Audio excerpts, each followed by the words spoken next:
Baik, Bismillahirrahmanirrahim. Assalamualaikum warahmatullahi wabarakatuh. Waalaikumsalam warahmatullahi wabarakatuh. Selamat siang dan selamat datang dan terima kasih pula kepada Bu Mutia selaku dosen pembimbing pada kajian Uni Eropa pada kesempatan kali ini. Dan perkenankanlah kelompok kami untuk mempresentasikan tentang peran Uni Eropa dalam KTT G20 di Indonesia. Baik, sebelum kita mulai, alangkah lebih baiknya saya akan mengutip suatu filosofis dari stoikisme yang mana kebahagiaan itu muncul dalam diri kita sendiri dan kebahagiaan pula itu terdapat ketika seseorang telah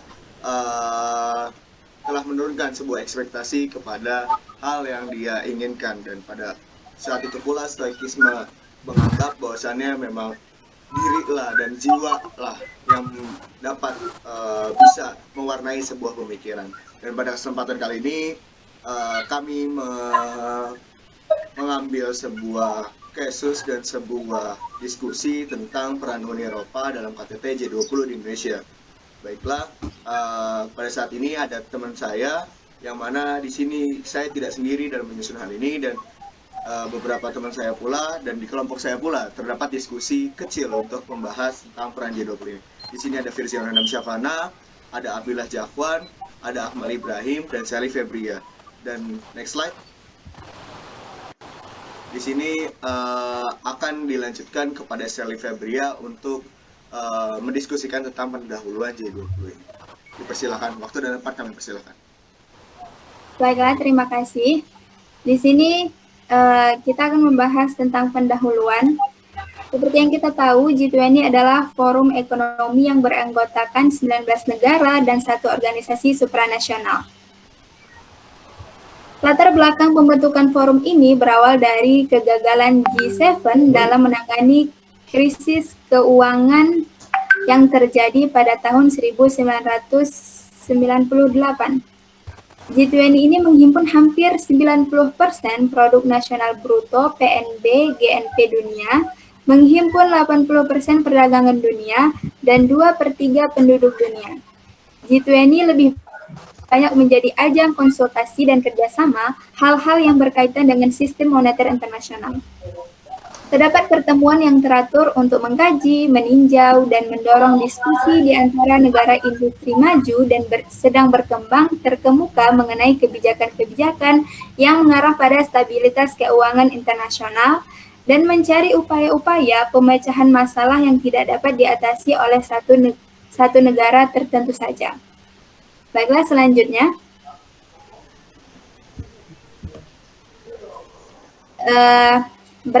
Ada 3 rumusan masalah yang kami tulis, yaitu yang pertama, apa saja yang dibahas dalam G20, bagaimana peran Uni Eropa dalam G20 di Indonesia, mengapa Indonesia termasuk anggota G20.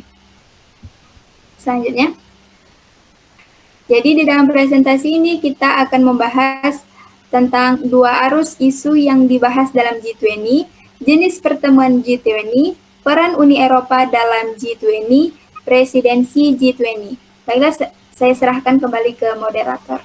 Baik, terima kasih kepada Sally Febria telah menyampaikan hasil diskusi dan hasil pembahasan yang telah dilalui. Baiklah, selanjutnya akan saya lanjutkan tentang 2 arus isu dalam G20. 2 arus dalam G20 ini terbagi menjadi 2, yakni ada finance track dan Sherpa tracks. Apa sih finance track ini? Finance track adalah sebuah arus yang mana itu membicarakan tentang kebijakan fiskal, kebijakan moneter, investasi infrastruktur, ada regulasi keuangan, dan inklusi keuangan. Kalau misalnya Sherpa track itu membicarakan tentang bagaimana sebuah regulasi untuk anti korupsi, ekonomi digital, lapangan pekerjaan, pertanian, dan pendidikan. Selanjutnya. Dan jenis pertemuan G20 ini terbagi menjadi 3, yakni ada pertemuan tingkat menteri dan deputi, ada konferensi tingkat tinggi, ada kelompok kerja atau working groups. Dari mana beberapa jenis pertemuan memiliki tupoksi atau memiliki kinerja yang berbeda. Ketika pertemuan tingkat menteri dan deputi itu hasil yang disampaikan adalah untuk membicarakan tentang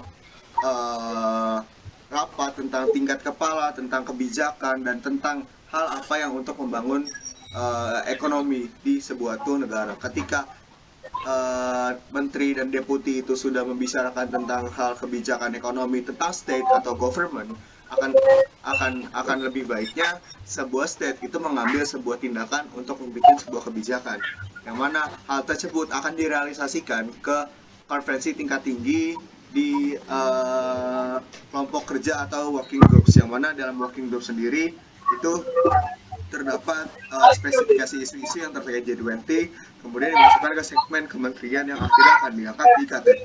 Next slide. Dan dalam hal ini, peran nyata dalam G20 dan peran nyata dari Uni Eropa sendiri dalam G20 adalah membangun kebijakan ekonomi dan keamanan, terus bekerja sama sebagai pilar mitra dan utama mendukung isu perubahan iklim.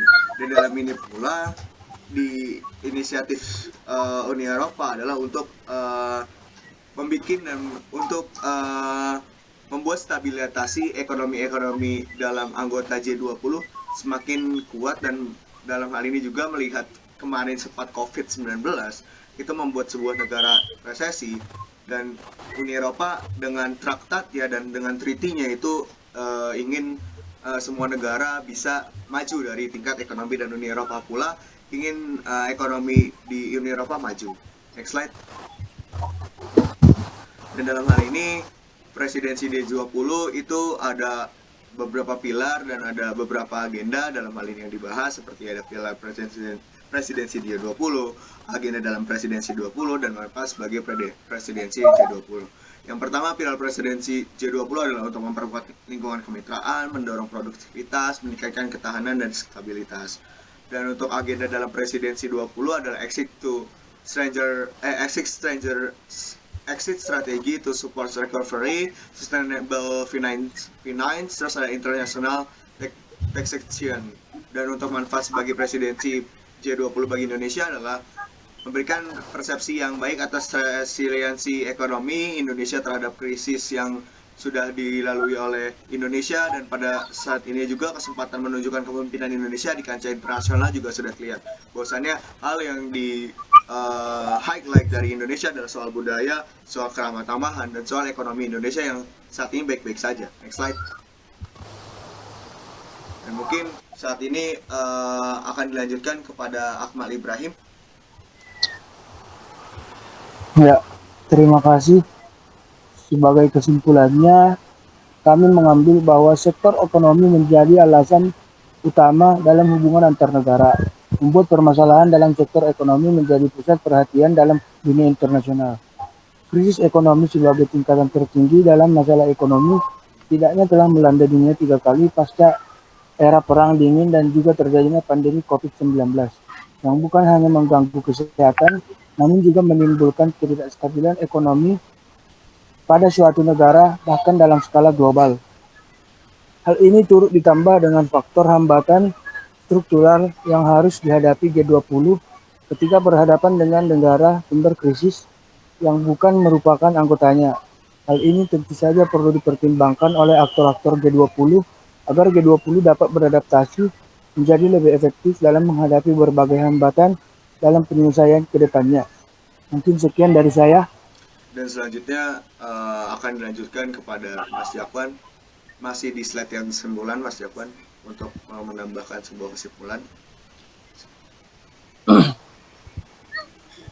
Ya, di sini struktur kebijakan G20 ini agak tidak efektif dalam menginvestasi kebijakan domestik.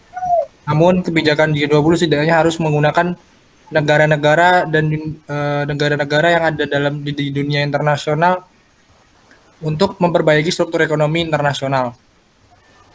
Kebijakan moneter negara-negara pengguna murni dikuasai oleh bank sentral, sehingga tidak ada seperti kata realis yang mengatakan bahwa ini semua hanya sebagai sebagai sebuah organisasi yang menjalankan sesuatu berdasarkan berdasarkan apa yang lebih tinggi dari mereka.